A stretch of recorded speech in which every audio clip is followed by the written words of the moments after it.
পাশাপাশি থাকা দুইটা ছবি মিলালে স্পষ্টভাবে বুঝতে পারবেন রবীন্দ্র জাদেজার সাথে সাকিব আল হাসানের ছবি বসানো হয়েছে।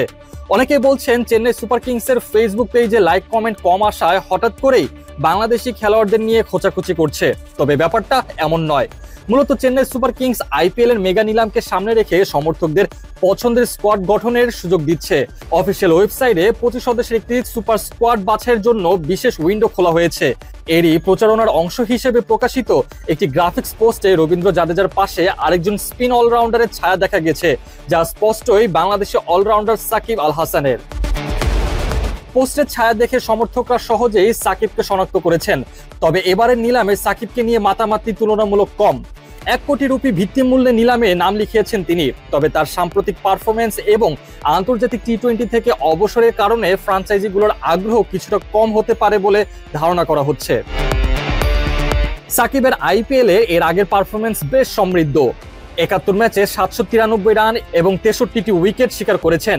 কলকাতা নাইট রাইডার্সের হয়ে তিনি 2 বার শিরোপা জিতেছেন, 2012 এবং 2014 সালে। সানরাইজার্স হায়দ্রাবাদের হয়ে 2018 ও 19 সালে খেলেছিলেন। তবে 2021 সালের আসরে কলকাতায় ফেরার পর সেভাবে নিজেকে প্রমাণের সুযোগ পাননি।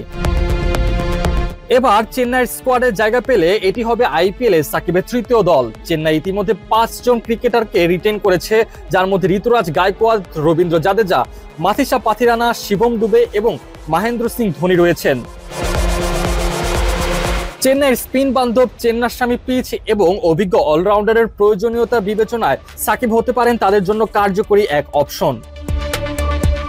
এই মুহূর্তে সাকিব আল হাসান আবুধাবিতে অবস্থান করছেন।